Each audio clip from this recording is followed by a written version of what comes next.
am super glad that got it. Super glad that you all are here tonight, and really super glad that Delaware Center for Horticulture is here tonight to talk about some of their environmental justice work, particularly with urban trees and tree planting and their Branches to Chances program. I am really looking forward to hearing about this. And so first we'll be talking Kimberly Eastlick, and she is the Horticulture's 2021 and 22 public ally, working in forestry and urban agriculture. They're responsible for collecting resources and photos to educate community on tree care and food insecurity. Additionally, they will engage with various organizations like us and DCH members to promote environmental efforts. They hold a BA in history from the University at Albany, and outside of work, Kim enjoys spending time with animals, art, and baking. And Heather Titanich, their community, DCH's community forester. She works to sustain a safe and equitable tree canopy across Wilmington, something we certainly are very interested in. And that involves coordinating tree plantings and securing sources of funding for tree care and educating the public about the importance of trees in the built environment by leading the center's neighborhood tree steward program. She has a background in public horticulture, where she worked to connect people with plants and promote the diversity of native species. She holds a BS in forest resource and environmental conservation from Virginia Tech. And in her free time, she enjoys hiking, roller skating, and spending time with her cat. And third, we are very glad Nora Malley is here with us. She is DCH's education manager and heads up all the education programming and develops curriculum for students of all ages. Previously, she ran a horticultural program in Philadelphia at Abraham Lincoln High School and led her students to receive a bronze medal for their exhibit at the 2020 Philadelphia Flower Show. Her career began on a 6-acre organic vegetable farm, and she holds a BS in horticulture from Temple and a post-baccalaureate teaching certificate from Drexel University in general secondary science, biology, and vocational horticulture. And with that, I will turn things over to Kim. Just want to mention that I am not Sue Lindeman, I am Roger Reinecker, and Sue's in New York, but I have made Kim co-host, and that she has responsibilities for showing the slides that will be part of this presentation. So thank you, and take it away. Yeah, let me just share my screen with you guys. If everybody could mute their microphones also, so we don't get any background noise, that'd be great. Very good idea. Also, I apologize for any noise. I live in Philly, so like there's a lot of city noise randomly. Yeah, so we're really excited to be able to present with all of you guys tonight. As Sally mentioned, I'm Kim, the DCH's public ally, and presenting with me is the community forester of the DCH, Heather Titanich. So a little bit of background on the Delaware Center for Horticulture. The DCH was founded in 1977 with a mission to build greener communities across Delaware. Over the 45 years, we've accomplished this primarily in 3 ways. Through community forestry efforts, organizing tree plantings in the city and the county, public landscapes by maintaining sites in the public right-of-ways where you will find DCH and sponsor signs. And lastly, through urban agriculture, as we created the first urban farm in Wilmington, the E.D. Robinson Urban Farm. So to best understand the need for trees, it's important to start at a base level of tree knowledge. So what exactly are trees? They're considered woody plants that have one perennial stem or a trunk at least 3 inches in diameter at a point 4.5 feet above the ground, a mature height of at least 13 feet, and primary and secondary growth. Trees are extremely beneficial to us, often in ways we may not think of. Trees provide a variety of ecosystem services, which includes leaves photosynthesizing, taking in carbon and producing oxygen, Trees also create habitats for plants and animals. As leaves drop, they decompose, which adds nutrients to soil. Trees reduce temperatures as they provide shading and transpiration, and storing carbon in their woody tissues as they grow. So a fun fact about carbon sequestration is that America's forests sequester 866 million tons of carbon a year, which is roughly 16% of the US annual emissions. Therefore, maintaining our current forests is essential. Another great ecosystem benefit of trees is their ability to mitigate stormwater. This is a graph that demonstrates the process by which trees absorb water. A 100-foot tall tree can take 11,000 gallons of water from the soil and release it into the air again as oxygen and water vapor in a single growing season. Leaves also catch raindrops and allow them to evaporate before hitting the ground, further aiding in stormwater mitigation.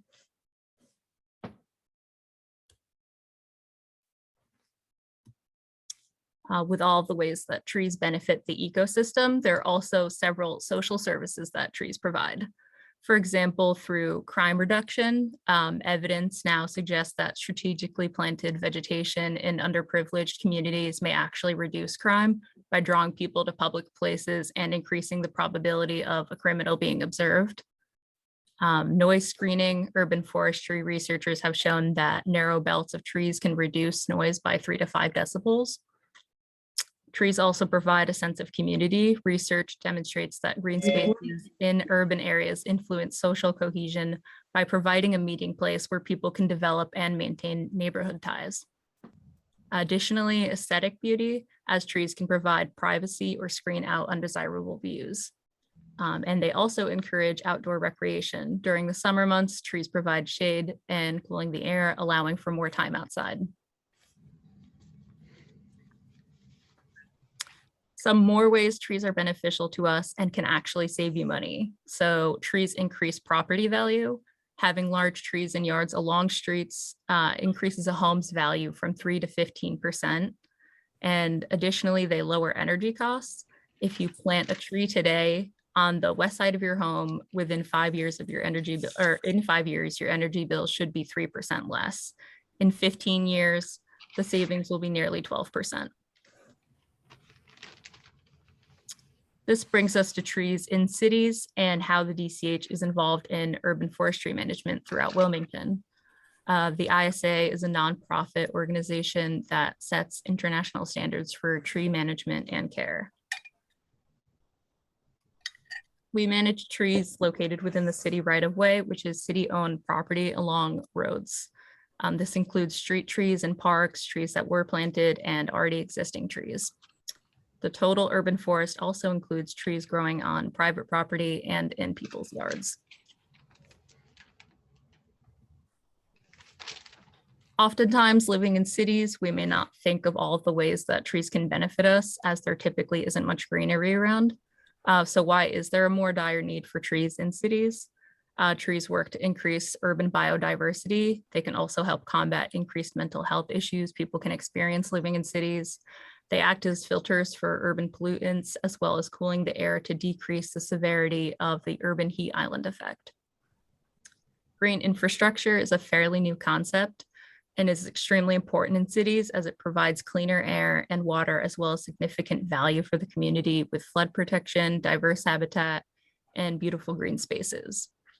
Green infrastructure can include biowills, bioretention systems, rain gardens, and more. Included on the slide to the right is a photo of a DCH installation of a bioretention system on Delaware Ave. Also, landscapes planted with plants that can tolerate flooding conditions and will capture and store water during and after precipitation events can act as green infrastructure in cities. This is why there's a need for urban foresters and funding for tree programs. So these aerial images show the contrast in tree canopy cover and green infrastructure. Greenville is just north of the city of Wilmington, and you can clearly see between the two the percent of green compared to gray.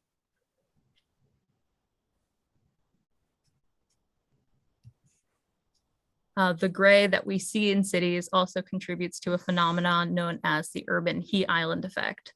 This happens in cities due to construction, development, and deforestation.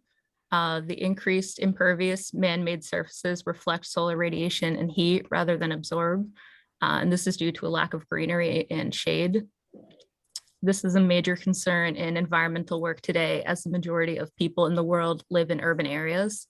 And in this graphic, you can see that in a more densely populated area, the downtown portion of a city, during the late afternoon, the temperature was about 7 degrees hotter than the more rural areas. And then this is a graphic from the UN Population Division, which has tracked the number of people living in urban areas from 1960 to 2020. And you can visually see how movement to urban areas has steadily increased over the past 60 years.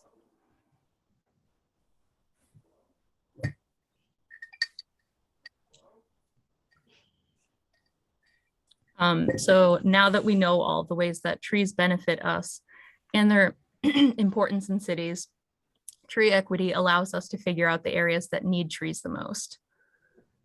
Due to decades of redlining and other discriminatory policies, trees are often sparse in neighborhoods with more low-income families and people of color. Studies show that the neighborhoods that were redlined have fewer trees, preventing the people living there from reaping the benefits that trees provide. And this relates to the DCH because our mission is to increase overall tree canopy coverage throughout Wilmington and the surrounding area. However, in the areas with the lower tree equity scores, to ensure fair access to trees for all. Tree equity scores, which were created by American Forests, a nonprofit conservation organization, utilizes a science-based approach to determine the tree canopy cover needed in a neighborhood to ensure the people living in urban areas benefit from everything trees provide. Each score indicates whether there are enough trees in a neighborhood for everyone to experience the health, economic, and climate benefits that trees provide. Scores are based on tree canopy, surface temperature, income, employment, race, age, and other health factors. Tree equity is important to measure because you want to ensure that the areas with the lower tree equity scores can get to an adequate level. This way that all people are receiving the benefits that trees have to offer. American Forests has been working to generate tree equity scores for all cities across the US to show where planting efforts should be primarily focused. So what does Wilmington's tree equity look like? This tree equity score mapping system is one that the DCH uses often to determine the areas on the lower end of the tree equity score scale.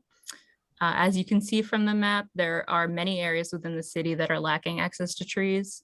The goal is basically to be as green as possible, and there's a lot of orange within Wilmington.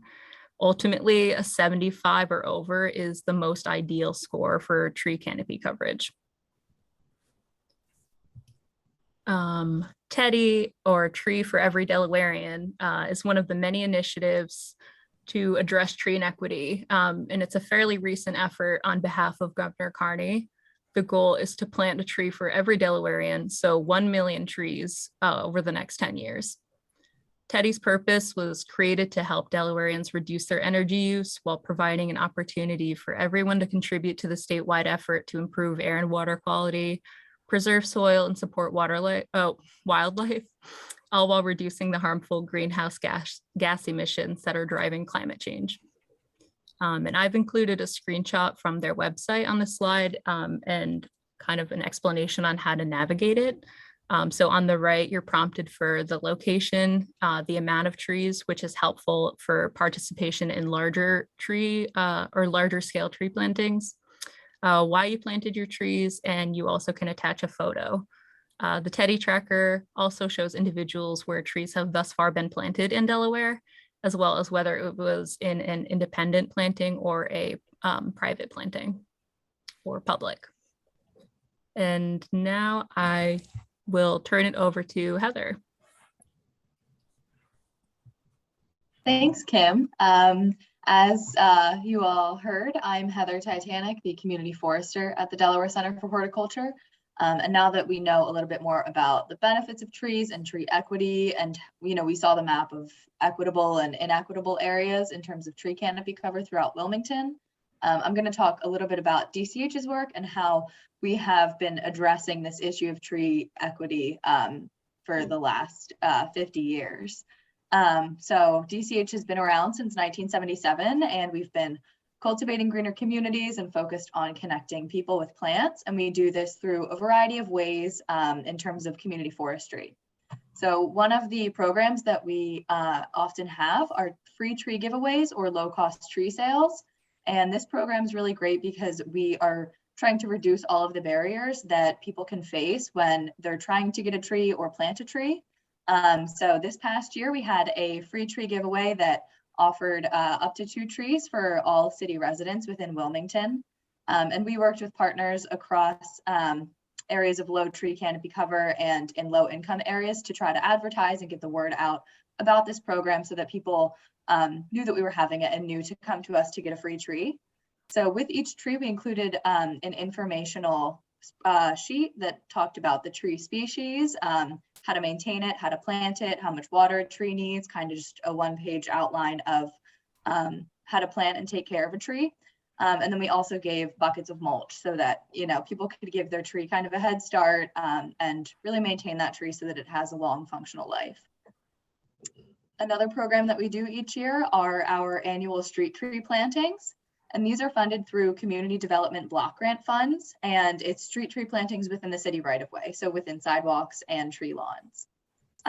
Each year we plant about 50 to 100 trees, depending on how the funding is, and we focus on areas in low to moderate income and areas that have a low canopy coverage, and those are usually one and the same. The tree equity score really explains that, with redlining and discriminatory policies, low to moderate income areas are the ones who have been overlooked in terms of green infrastructure and in terms of planning for the future and allowing space to plant trees to grow and benefit the community in those areas. So last year we planted about 60 trees through our community development block grant funding. Those were street trees. And 7 of those trees went to One Village Alliance, which is a nonprofit social justice organization in Wilmington. And their focus is, or their mission is to really grow children who are in impoverished areas and help them gain access to equal education and social programs. And so we worked with their president and CEO to plant trees outside of their center in Wilmington. And this area of Wilmington has a lot of instances of violence, vandalism, littering, and we planted the trees on a Friday. And by Monday, we got this wonderful message from Chandra, who we worked with to plant the trees. And she said that, each day, the first task that the kids had in the morning were to go out and clear the block of trash and, anything they saw. And so the trees were planted Friday, and that Monday, when usually there would be liquor bottles, beer cans, just trash of all sorts, just scattering the block, there was not a single piece of trash. And she said that their staff just kind of stopped and looked at each other, and the only conclusion they could come to was that the addition of these trees was really felt in the community. And so the quote that I have on the slide here was from Chandra, and she said, "The community felt the love of our 7 new trees and wanted to return the same love in their own neighborhood. Those trees did something that the outdoor trash cans and conveniently placed on the streets and the do not litter signs could not. Those trees inspired a renewed sense of community pride, new life, and beauty on this block." And that's just a picture of they have a karate class at the camp, and so those are the students outside of the trees. In the county, we also do more tree plantings, and this past year we did some plantings at Banning Regional Park. Unfortunately, due to COVID restrictions, it had to be only staff planting. We weren't able to involve community members or volunteers, but we were able to plant 40 native trees throughout this park. And you can see we focused around key recreational areas, including the playground and the walking path. And we're planting for the future. So as these trees grow in, they're going to provide shade and provide cooler areas throughout the park. And we also planted a handful of native flowering trees, including eastern redbud and serviceberry. So these trees will also add beauty to the park in the spring. In the fall, we had a planting at the Tri-Parks, which is a Newcastle County park that is south of Wilmington. And this park is really kind of unique in that it's actually 3 community parks that are all linked by a walking path. So the neighborhoods of Dunleaf, Rose Hill, and Oakmont kind of each have their respective parks, but they're all linked within the Tri-Parks complex. And so for this planting, we were able to engage community members and volunteers safely. And we were so thrilled to have representatives from each of the communities join us, not only just on planting day, but in the planning process and the decision making, and meeting us on site before planting day to make sure that we were putting trees in the most viable spots where they were going to succeed, they were going to benefit the most people, and they were going to be taken care of so that they have a long functional life. DCH has also done work with historic Black cemeteries. These 2 here, Mount Zion and Mount Olive, both are cemeteries that were moved from their original location, and the maintenance of the cemetery has kind of fallen as either maybe a church closed or the volunteer group that was maintaining the cemetery dissipated. And so out Mount Zion, we worked actually with our Branches to Chances program to have a tree planting to beautify the cemetery after some renovations were made, including the addition of the sign and the fence and the path, to really make this a place that people want to visit and want to go and see their loved ones, and just a beautiful, well-respected green space within the community. And Mount Zion is where a lot of historical Black figures are buried, including Clifford Brown, the famous jazz musician. Mount Olive is a newer relationship that we're building, and it's actually down the street from Mount Zion in Newcastle County, just outside the city limits. And this cemetery also was disinterred from city limits, actually for the construction of Bancroft Parkway. And so there are different groups that are working to tame the invasive plants throughout the cemetery and to really locate the historical records of who's actually buried at this cemetery. And so we're working with them to try to plan a fall tree planting to complement their efforts of regaining the landscape and clearing these invasive plants by planting beautiful flowering trees and some shade trees to, again, make this a space that people want to go to and want to stay and linger and visit loved ones.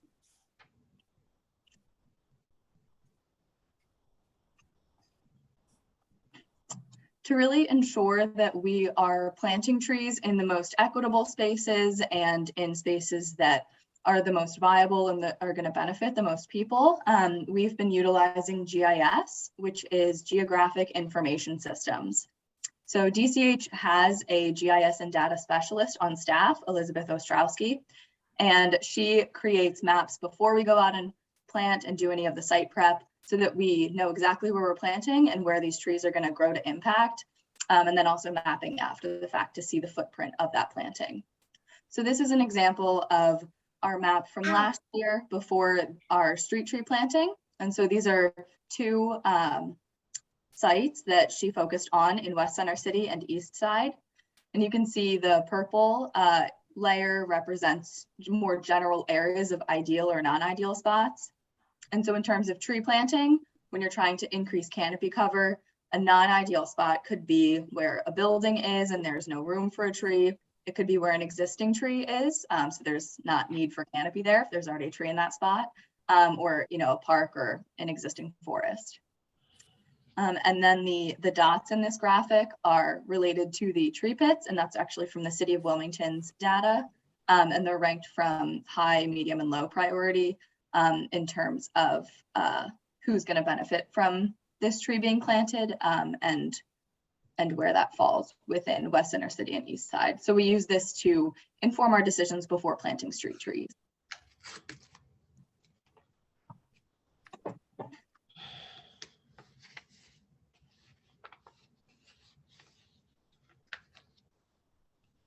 GIS is also great to record the footprint of your work and see what you did from an aerial image. So this is an example of our tree planting at the tri-parks. You can see the 6 different species that we planted are all color-coded, and they're seen as dots throughout the park. So you can see where in the parks these trees were planted, how that interacts with existing structures, existing forests and walking paths. And so GIS is really great to see individual projects and then also kind of lump them together and see your work over time.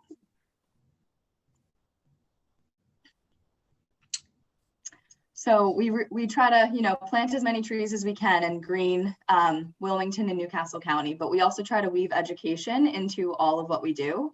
And one of the ways we do that is through our Arbor Day programs. So in the past, DCH has partnered with different schools in Wilmington and hosted different elementary school classes at either a park or a natural space, and had different programmings that the kids could go to. So they're involved in tree plantings, scavenger hunts. They hear people talk about different plants and their importance in the environment. And we try to, really foster the next generation of foresters and naturalists and give these kids some, hands-on work and really connect them with the outdoors to celebrate Arbor Day. In 2020, we had to pivot this program to go virtual. So Nora, Malley, our education manager, created curriculum so that we could deliver this program virtually, kind of in blocks of lectures and story time and different programs that teachers could weave into their existing curriculum during the week of Arbor Day. DCH also does adult programming, and one of our more hands-on educational programs we have is our Branches to Chances Return to Work program, where we hire unemployed, underemployed, and previously incarcerated individuals who we have relationships with throughout the city, and they get classroom experience and they learn horticultural skills, forestry skills. They learn, how to steward natural resources and eventually move on to work in horticulture or landscaping. So these are pictures from previous Branches to Chances classes. They helped with the tree planting at Mount Zion. They do other field trips to public gardens. They see arboricultural demonstrations from Davy Tree, and they go on different field trips and then eventually are placed at some of our partner organizations such as Mount Cuba or the City of Wilmington. So now that you know more about tree equity and DCH's work, I'm sure you're all wondering how you can help and get more involved. Education is always a great starting point. And so you're all here tonight, so you're all on the right track. But education doesn't stop with yourself. I encourage you to try to get your neighbors, friends, and family more involved with learning about the importance of tree equity and why we really need trees in the built environment. I'm always going to encourage people to plant a tree as a community forester. That's how I know that I've been successful, when people are excited to plant a tree. And every tree that you plant doesn't only benefit you or your family, it benefits your whole neighborhood and works to green your community. If your yard is at capacity and you can't plant any more trees, or you just want to expand your work, you can always look for volunteer opportunities in the community to help plant and maintain trees that other organizations are planting. And lastly, advocating for tree preservation is really important, because we talk about all of our planting efforts, which are really great, and they're planning for the future. But to really maintain the urban forest that we have now, we need to preserve the old growth and the mature trees that are providing us those ecosystem services and social services now, versus the trees that we plant are going to provide those services in 30 years.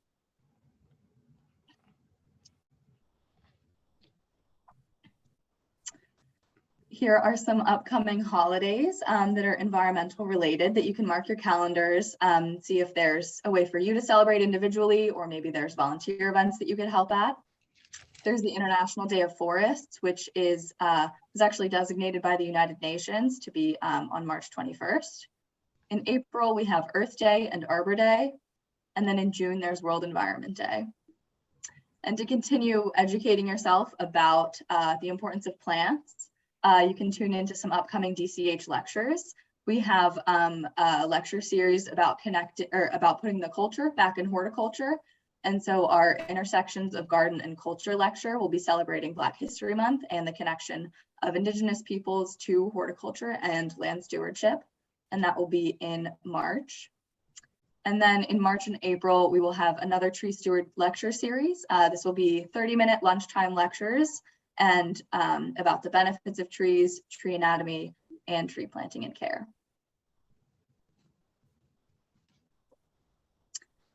Some resources if you want to keep learning about trees and tree equity. Kim mentioned the ISA, the International Society of Arboriculture. They do set the international standards for tree care and maintenance. And that's also where you're going to find certified arborists. If you ever want to have somebody inspect your tree, prune your tree, plant your tree, you're going to want to find an ISA certified arborist. So that's a great organization to look into.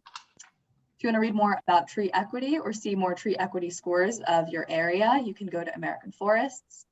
And then cooperative extensions that are with land grant universities also have really great research-driven articles about agriculture, gardening, forestry, kind of anything you would look for. And I'll leave our contact info up there of myself, Kim, or Nora if you want to get in touch and learn more about DCH programming. And with that, we thank you all for tuning in, and we'll take questions. Thank you so much. So much good information. I guess I'll just start off with one question. It seems like DCH is doing so much for the environment, and I kind of wonder what's your relationship with the state or with DNREC? So we have a pretty well-standing relationship with DNREC. We get a lot of grant opportunities through them. And so there's different areas that they prioritize. So they have specific grant opportunities that are associated with watersheds and funding projects that will help mitigate stormwater flooding or restore stream banks. And we have gotten some of those grants to fund tree plantings because trees are great stormwater mitigation tools. And DNREC is also helping or working closely with the Trees for Every Delawarean initiative. And so they are giving partner organizations, X amount of dollars each year to plant trees and track trees and try to get 1 million trees in the next 10 years for every Delawarean. Thank you. For some reason, I can't see everybody tonight, so I can't see. Susan Williamson has a question. Thank you, Heather and Kim. Can you hear me? Okay. I am very aware that the roots of trees do a lot of damage to sidewalks and cause dangerous areas for people trying to walk on these sidewalks, and they're planted in the city. And you've talked a lot about what's happening above ground, but I'm wondering if, for instance, when planting trees on city streets, is there consideration about what's happening with the roots of these trees that are being planted and how they impact the buildings that they're next to? Yeah, thank you for bringing that up. That is definitely a consideration that we think about when we plant street trees. And that the city forester also thinks about. There's a lot of conflicts when you go to plant a street tree. You only have so much above ground and below ground space, and also your proximity to buildings and utility lines. There are a lot of conflicts. The city of Wilmington kind of changed how they went about that. They now take ownership of the sidewalks and will maintain the sidewalks. So whenever we plant trees, we put in root barriers, which prohibit roots from exiting the planting hole that we're digging. It's usually a 4x4, like rectangle or square, I guess, in the sidewalk. But eventually the root barrier degrades and the roots still get out because roots are opportunistic. If there's water and nutrients, they're going to go there. And so the city of Wilmington does commit to maintaining the sidewalks. But ideally, the larger the planting space you can find, the higher priority we're going to give it. And if you're creating a new tree pit, trying to make it larger, you know, the more space you can give it underground, the less likely it's going to interfere with sidewalks. I'm just very conscious of it because I see it happening a lot in Wilmington. And I think it's sad when it just seems like the planning, trees, pretty much you can predict what the root is going to be like when you plant it. So it seems like to me that a lot of poor choices have been made about what kind of tree to plant in these city spaces. And I think we could do a lot better job of that. Yeah, that is another challenge with urban forestry. Since trees are such long-lived organisms, a lot of current urban foresters are dealing with the decisions made 60 years ago. And so there may not have been as much forethought or planning put in. And we do try to be more conscious of tree size and what you're planting and where you're planting it. And so the city tries to avoid planting within 15 feet of intersections, further than 15 feet away from buildings, and just being conscientious of the space that you have. Because, I mean, if you're planting a sycamore, the trunk of that sycamore tree is easily going to be 3 feet in diameter. So that is the entirety of the planting hole. So the roots are just going to be larger than that. But yeah, trying to manage previous decisions and still make thoughtful and intentional decisions now is definitely a problem to solve. A lot of creative thinking going on. Dave has his hand up. Yeah, I had, Heather, I had two questions, and the first one's going to evidence my lack of science background. But when I was struck by one of the early slides that showed that 16% of carbon emissions in the United States are absorbed or sequestered by the trees. Is that 15% of annual emissions, or is that over the life of the tree? Or I believe that figure was, yeah, it was annual emissions. Yeah. And here's my lack of science knowledge. What does the tree do with the carbon? What does it mean to sequester the carbon? Yeah, that's a totally valid question. So trees use carbon as their building blocks for their tissues. So wood is made of carbon, leaves have carbon in them. So that's how and roots are often woody too, and they have carbon. So it's really maintaining its structure with carbon as a building block. And then when trees, you know, when they die or when their wood is burned, they will release some of that carbon back, but they are our greatest carbon sequestration technology that we have.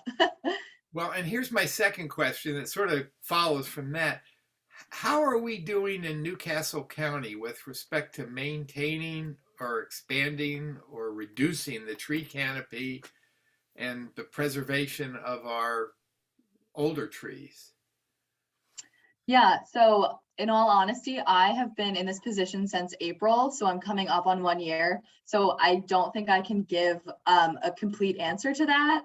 I will say that within the people that I've met and the partners that DCH has, and in talking to the city, there is the intention to maintain and expand canopy, but you're constantly battling development and people wanting to take down trees, improper pruning practices like topping of trees and just cutting the head off of trees, leading them to die.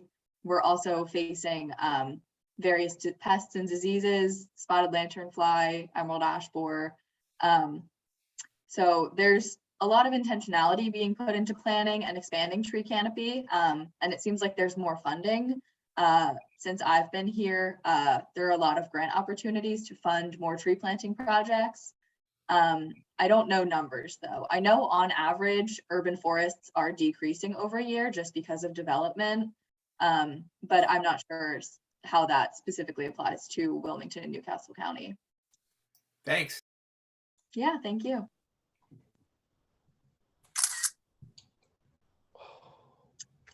Christine.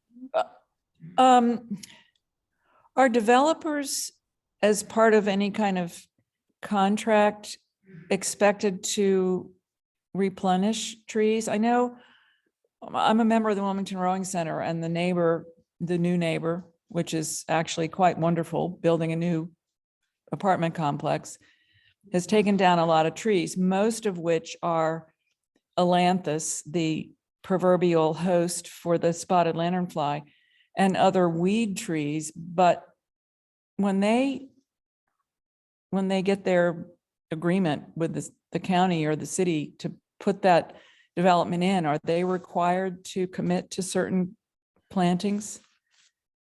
So for trees on city property, if it's a dead tree and you remove it, you have to replace it with one tree. If it's a living tree and you cut it down for construction, you have to plant 2 trees in its place. So if they're within the city right of way, which is usually about 10 feet from the edge of the road, if they're within that space, then yes, they do have to replace them. I'm not sure about trees on private property. I don't believe so, but I'm not sure within the zoning agreements. What about along the river? Or I think it all comes down to who owns the land. If it's Newcastle County Parks land along the river, then I believe there's an ordinance that they have to replace trees.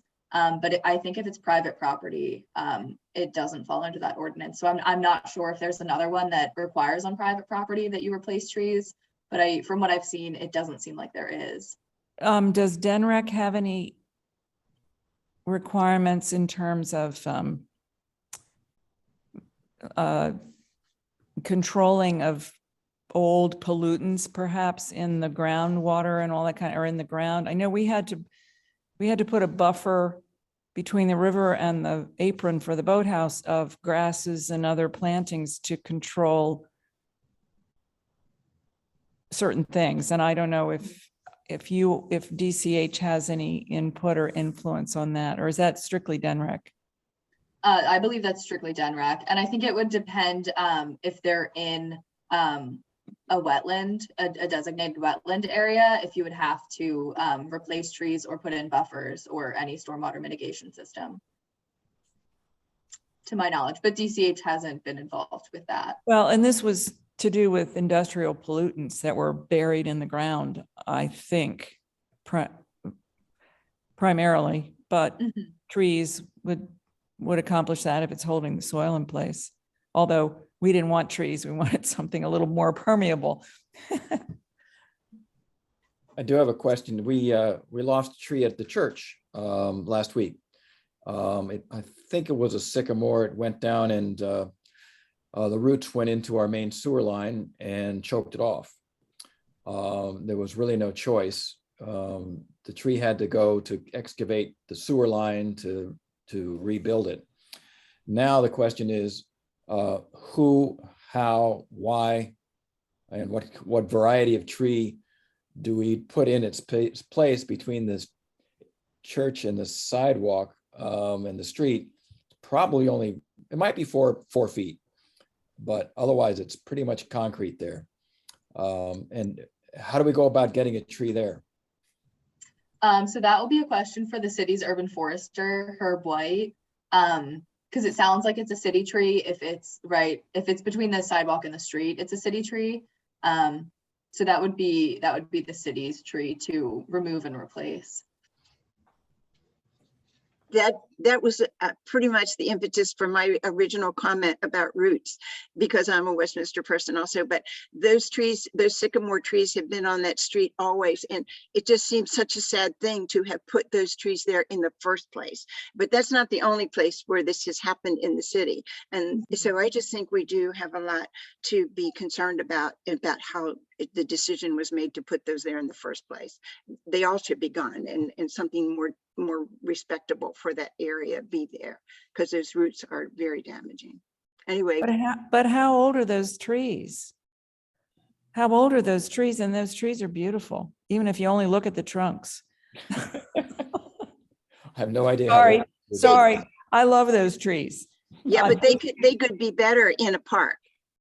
Well, And yeah, then but you look at you them would have there. had to plant them 50 years ago or 100 years ago. I mean, I don't know how old those trees are, but sorry, mute myself.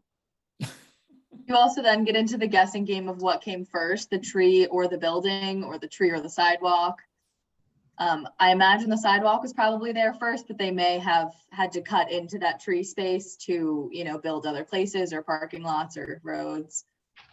But yeah, sycamores have been a very classic street tree. Sycamores and ginkgos, two very large trees, were just so adored about And 60 we have years both. ago. We Yep. have both. The ginkgo's on the Yeah. other side and the sycamores on that Mhm. side. Yeah, and a lot of them were the female ginkgo trees, and so they drop fruit and have a very foul odor. The other, 9 months of the year, they're great and they have beautiful fall color, but then, yeah, ginkgos get a lot of hate in the fall.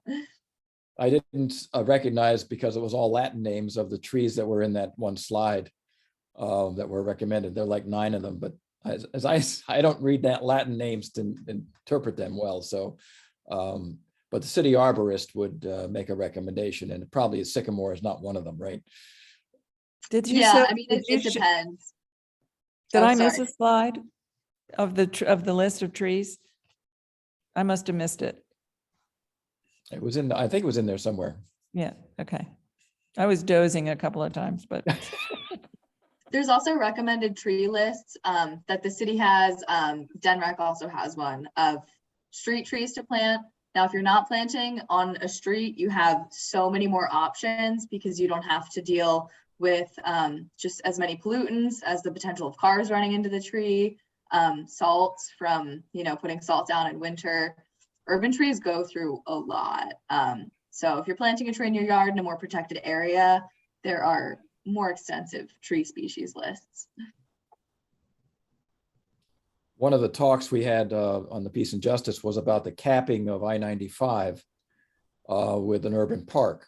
And would you be involved in those conversations about how the spaces are being used? I believe the community gets first crack at comments about how the space, once it's capped and turned into a park. I believe the city has the communities involved, but would DCH become involved, or would it just be the city arborist who would make recommendations about the space and how the space is utilized? It would mainly be the city arborist. We may be pulled in for some consultation, depending on, our involvement in the potential for that. But I'm actually not aware of that project. That sounds really great. I was surprised, but I think they believe it will go ahead. Yeah. It would run from, and then pardon me if I get the numbers, the street's wrong, for about 6 or 7 blocks, covering I-95 to merge the communities that were split asunder when I-95 went in. And Yeah. they could potentially tie it to the Brandywine Park with a green space through a cemetery. And so we have a greenway all the way through Yeah. northern Delaware, down the Brandywine, and over all the way across I-95, which I think would be a wonderful walking and exercise and recreation facility. So Yeah. I'd love to see trees in there too. Yeah, I think especially if it's along the river, trees will be added. Sorry, Nora. Oh, that's okay. I put a link in the chat to a list of suitable trees for urban areas.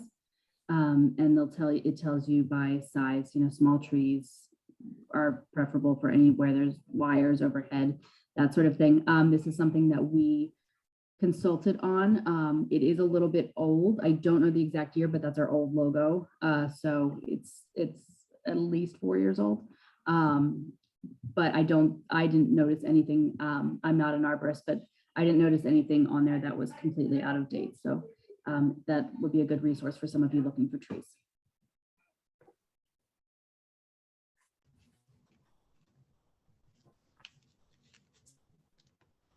I had one more. You work with the city in managing trees. How does that, is there funding that goes one way or the other? And how do you work with the city in managing that program?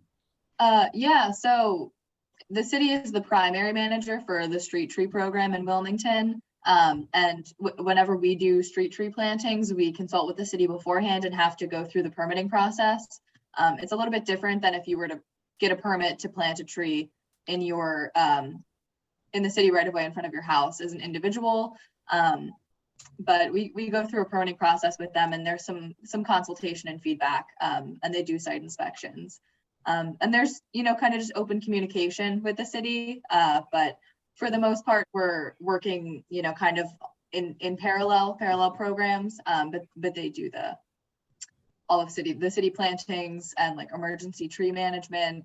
If there's a snowstorm and a tree comes down, call the city. TCH can't really do much about emergency hazards in that regard. Yeah, it's more of just establishing a relationship. But since I've been here, we haven't worked with the city on specific projects other than our street tree plantings and communicating where we've planted those trees.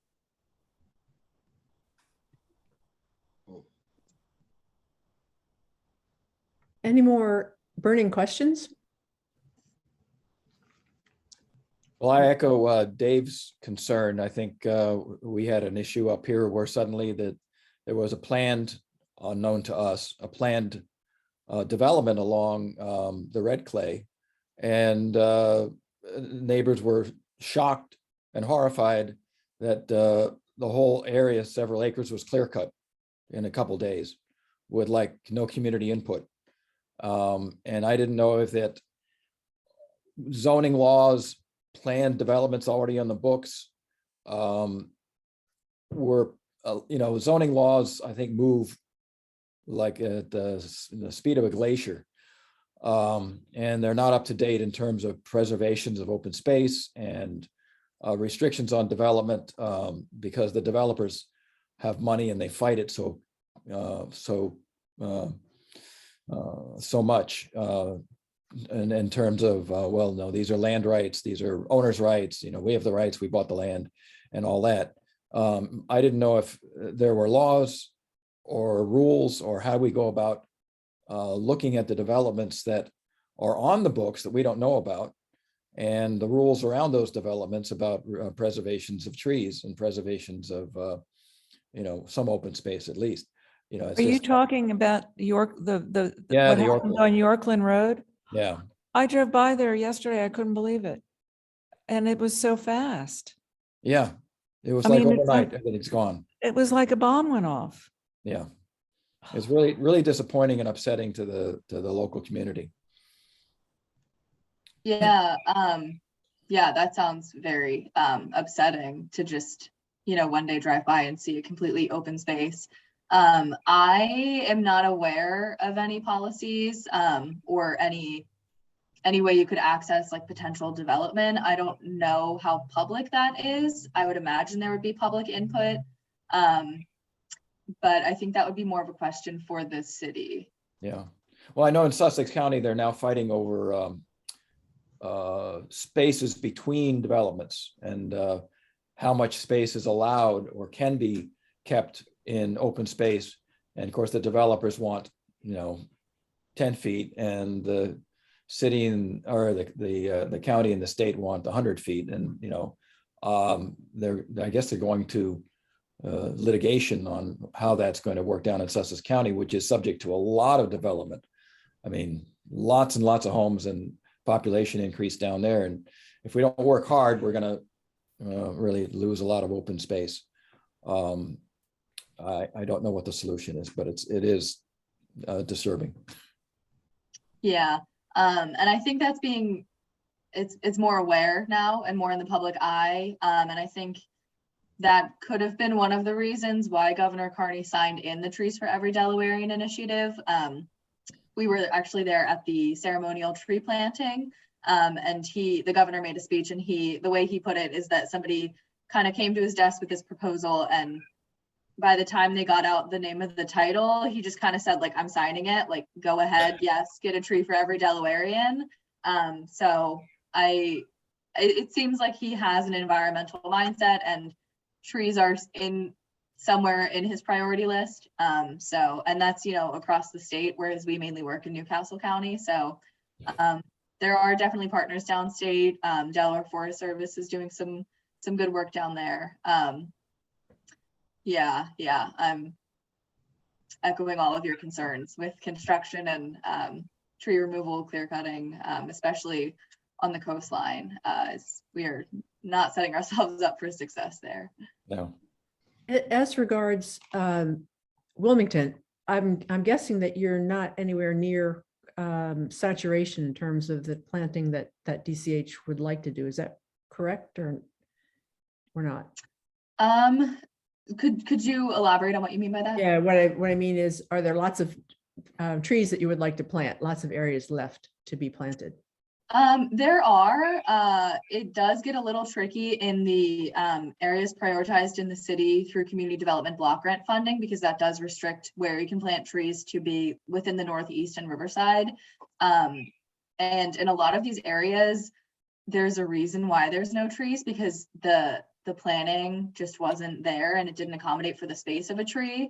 And so, you know, you may be looking at a few blocks with like maybe one tree on them, but there are power lines that run at 15 feet high across, you know, up and down the streets, back and forth, and buildings within 5 feet of the sidewalk. And there are spaces where trees would be appreciated, but they just can't really be sustained. There are definitely a lot of plantable spaces within the city, but I'd say within the highest priority areas, it's kind of hard getting trees in on some streets, just because of the lack of space. Do you ever consider putting in shrubbery or something that would fit into a tighter space? So within community forestry, going back to Kim's first slide, we work with trees which are 15 feet or taller. And in terms of public safety, trees are safer than shrubs because trees still leave open space and sight lines for surveillance and safety, you know, kind of within 15 feet, whereas shrubbery could create more shadows, more corners, and less of a sense of safety. So there are container plantings that people do, and that DelDOT does or will fund container plantings, and some kind of hedgerows along buildings. But in terms of along the sidewalk, we don't really do shrubbery. We do have a public landscape component to DCH, which gets funding for spaces, a lot of medians and things, and public plantings. That's sort of a separate department than Heather manages. And there are certainly shrubs in those places, but we make sure that we, in those areas right along sidewalks and roads, we're not putting in anything, as Heather said, that is going to block someone's line of view. Thank you. It makes sense. Dave has a question, I think. You're muted. Sorry, how much can you contribute to DCH in order to plant a tree? Like, I'll give you X amount and you'll plant the tree, or is it just a general contribution? Right now, we have it set up for general contributions. If you want to fund a specific project, that would be another conversation. But we have donations to our general Community Forestry Endowment Fund, and then also just general donations that support DCH. But the money that you spend does end up contributing to trees being planted in some way, shape, or form in supporting us. How much does it cost? Do you have a number, for a rough number, or what it costs to plant a tree? The smallest that you plant?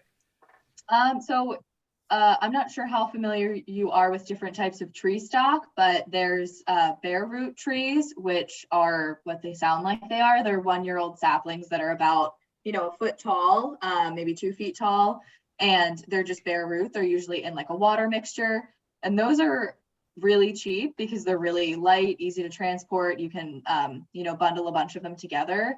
I don't know number wise, but they're definitely cheap. I would say maybe $10. You often have to buy them at wholesale quantities, or at larger quantities. Containerized trees can be from like $40 to $80 for in like a 5-gallon pot, for instance.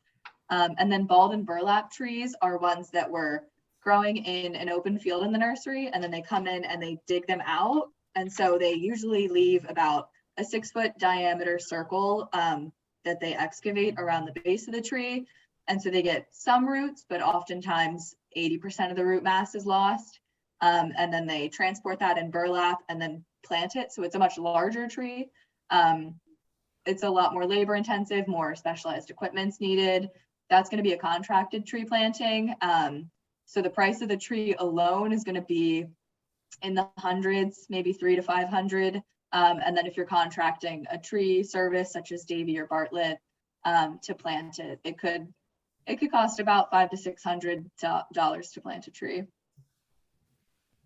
Yeah, Thanks. but yeah, containerized trees are the cheapest, or not the cheapest, but they're kind of the best bang for your buck because they have the highest success rate of the three, and they're relatively cheap and easy to transport. So that's what we do in a lot of our plantings, other than street tree plantings. We do containerized trees.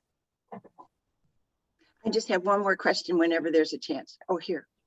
Oh, one more question. This is my last question, I promise. But you mentioned the GIS. So is that where the, I mean, do they not just above ground, but do they tend to discuss to seeing what's underground and what's appropriate for the, I keep going back to this, I know, but I'm more concerned about what's happening under the ground of where these trees are planted, especially when it's on a city street, which is why we've had so much damage related to the sycamores that are on 13th Street. But so this geographic information system, does that include what's under mapping what's underground so that they know where everything is before they put trees in? So typically it's just the above ground masses that you're mapping. And it's usually for more visuals. So you can prioritize areas that are in need. You can see heat maps. You can see, the footprint of where you've planted trees over the last 40 years. But before we plant trees and before anyone in the city is going to plant a tree, you have to call Miss Utility. And so it's a free service. They come out and they mark where the utility lines are, where the public utility lines are. Yeah, and so we make sure we avoid them. I believe. But even at that, then the type of tree that's put there, it has to be appropriate for considering all those factors. Yeah. And some part of your organization does that, I guess. Yeah, we'll call Miss Utility or and we have the GIS work, but that's usually for the above ground structures. Yeah. So Kim and Heather and Nora, thank you so much for being here tonight. It was a lot of great information and very inspirational work that you do. So thank you for being here and thank you for what you're doing. Yeah, thank you so much for having us, and thank you all for attending. Great conversations and questions. This has been recorded, so it will show up on our website. Go to wpc.org. Great, thank you. YouTube. Thank you very much. Thanks. Good night, everybody. Yeah. Good night.